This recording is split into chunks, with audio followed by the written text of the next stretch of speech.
now I'm an SEC analyst, so I have to try to be as biased as possible. As unbiased as possible. Roll down Tide. I'm here every Thursday to restore order.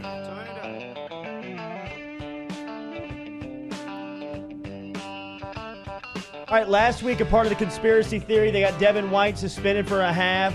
This week, now a part of the contingency that the officials threw no flags on Alabama versus Mississippi State. The only team in college football last weekend that was not penalized. The Alabama Crimson Tide versus the Mississippi State Bulldogs. Riv still salty about it. Wouldn't even take the phone call from Barrett Jones this morning. Put Musso on the other side of it. Told Musso to handle the setup for Barrett Jones this morning. Explain yourself, Gump. For the last time, guys, I'm not a Gump anymore. I am an SEC analyst. So I am totally unbiased, like my intro says. It actually says talking about. Opposite. Surely y'all are too smart for this whole conspiracy theory stuff. Like that's. I mean, come on. Who are you talking to? I saw a very clear fumble that was not reviewed, and then I saw a phantom block in the back.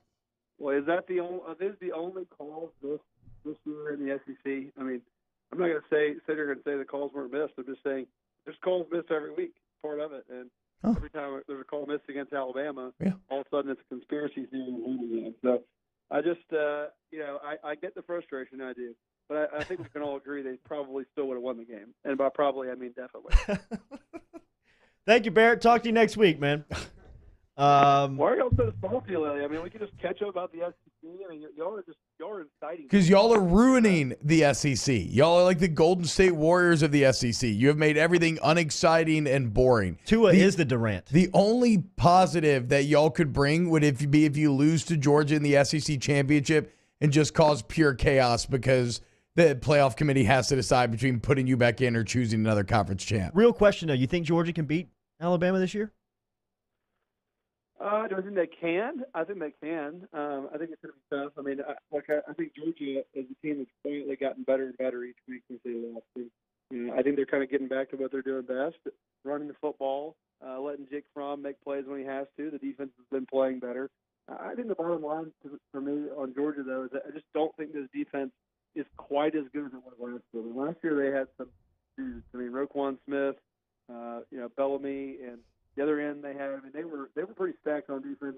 I think they have a lot of talent. I just think they could be dangerous in this game. So even if they do some this I'm just not sure if they're going to be able to slow Alabama down enough and then score enough points. And again, the teams I've seen have success against Alabama traditionally are not the teams who try to grind out long possession, doing it on the ground. It's teams that can make explosive plays in the passing game and can win one-on-one matchups and have wide receivers that can win those kind of matchups. And I mean, Georgia again has a lot of really good players. I'm just not sure I really see that from as receivers. So I think it'll be tough. They'll have to play their best game, and they'll probably have to win the turnover battle significantly. Maybe get an explosive play on special teams or something like that, or perhaps defense. But hey, you never know. And they're a very good team, and again, they're improving week to week. I mean, I like Georgia's secondary, but I'm not too. I mean, their front seven, last in sacks, last in TFLs. They're not very good at stopping the run. I think Alabama probably rolls them. But before you get there, Barrett, Alabama's going to have to deal with Auburn. Are you at all worried? Are you overlooking the Citadel? I am overlooking the Citadel, which, you know what?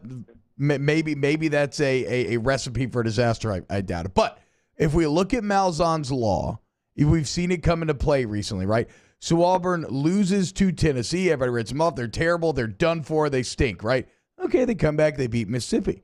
They come back. They beat Texas A&M 28-24. All of a sudden, they're back in the top 25. They got a little momentum. Malzahn's law dictates then that a loss is coming, and sure enough, Georgia ends up dominating them. But now people think that Auburn sucks again. Or are you at all worried about them catching Alabama? Well, that was tough to follow. I'm not smart enough. Okay, the basic tenet of Malzahn's law is that Auburn is inverse to the public perception. If you think they're good, they're actually bad. If you think they're bad, they're actually good. Gotcha. No, I was just, I guess, and you're setting me up here with tough answers where I'm going to look like an Alabama homer, but no, I would say I'm not that worried about this game. And I don't think that offense to me hasn't really shown me much over the last weeks. And I think their defense is really good. Look, preseason and against Washington, I thought that D-line was going to be one of the best D-lines in the country. They have a lot of, to me, again, it just looks like a lot of frustration on the defense's part. For whatever reason, every once in a while, another thing about Auburn, they have a season where it seems like they have some infighting and like the defense gets frustrated at the offense. And that's what it seems like this year, is that, those guys get frustrated because the offense has been pretty bad for Auburn standards. And then eventually they kind of break towards the end. And so, I think they don't have enough gas left in the tank. And I guess what I'm trying to say is the bottom line is I'm not sure Auburn believes they can beat Alabama this year. A lot of years they go in there and they really have a belief they can beat Alabama, which honestly, I think when you watch the tape of some of these teams, I think that's at least half the battle. There's a lot of teams that really make so many self-inflicted errors against Alabama that I think a lot of that comes down to they just don't really believe they can beat them. Whereas a lot of years, I think Auburn, believes that. They think they go in there and they have a real shot to win the game. For whatever reason, I don't see this team having that belief. No, I mean, especially not when you got to work against the refs as well. We're talking to Barrett Jones here on Off the Bench, 104.5, 100.3 ESPN. Okay, there are some actual SEC games this weekend, though there are not many. So let's start to break down those. Real quick read on Arkansas, Mississippi State. I'm kind of feeling like the Bulldogs roll here. Yeah, I think so. I mean, I think, speaking of seesaw seasons, Nick Fitzgerald certainly had one where, he had some games where he looks like he can't throw the ball, and then the next week he puts up, 300 or 400 all-purpose yards. So I think this is a type of defense that'll be more the latter, where he'll put up a bunch of yards and they'll probably win the game. And I think Mississippi State has a chance to finish out and have a pretty good season if they can win these last two games. So, yes, Arkansas has played a little better lately. You know that. Y'all saw them not too long ago. They're playing a little better. Felt like a shot. They're starting to kind of get a little belief that their system might be working, and so they might give them a little bit of a game early. But I think Mississippi State, that defense is just too good. What about in Nashville this weekend? Ole Miss and Vanderbilt. Yeah, it's always kind of a weird game, Ole Miss and Vanderbilt. Most people don't realize that is Ole Miss. Ole Miss's permanent opponent from the East is Vanderbilt, so they play every year. Oh man, I had no idea.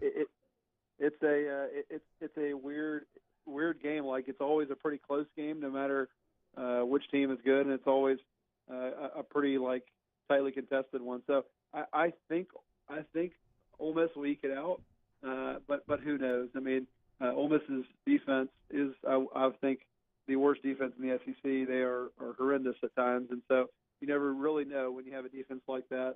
The offense will have to put up a bunch of points. I think it'll be a high-scoring game, and Ole Miss will find a way to win late. One more game here that I think is similarly kind of hard to parse, even if it's kind of unexciting. That's Missouri at Tennessee. Tennessee seems like they've been, baby. They've been. Game of the week. Oh wow, yeah, it is, isn't it? Oh my God, that game's going to be on CBS. Couple of 2 and 4 in the SEC powerhouses going at it. What do you think, man? Tennessee's got a little momentum here lately. Tennessee is befuddling to me, and I had them a few weeks ago. It was the UT versus Charlotte game, which I know that was one that you all tuned into. Yeah, definitely. You did great. Thank you. They were horrendous. I mean, it was 14-3. They scored all 14 points in the first quarter, and 7 of those were on a kickoff return. So, a punt return. So, I thought came away from that game that Tennessee has the worst offensive line that I may have ever seen in the SEC with my own eyes. Their offensive line is that bad. The rest of the team is not that bad. The other line really holds them back. But then they randomly go out against Kentucky and play kind of good. So I don't really know what to think. I think they have things headed in the right direction. All that being said, I think Missouri is the whole year kind of an underperforming. I think they're a pretty good team. They've got talent all across the field. They had 5 of the linemen return this year. Obviously, everybody knows about Drew Lock. They got Emmanuel Hall, their best receiver, back the last few weeks, and they've been playing better. So I think Missouri is going to win this one. I think Missouri's a pretty good team, and they, for whatever reason, they always finish the season really strong, and I think this year's no exception. Wow, I'm shocked he went against Jeremy Pruitt. I thought that his gum ties would have forced him to pick Tennessee there. Nice job trying to fake objectivity like the refs, Barrett. You're doing an excellent job. Wow, you found me out. Man. You're too smart for me.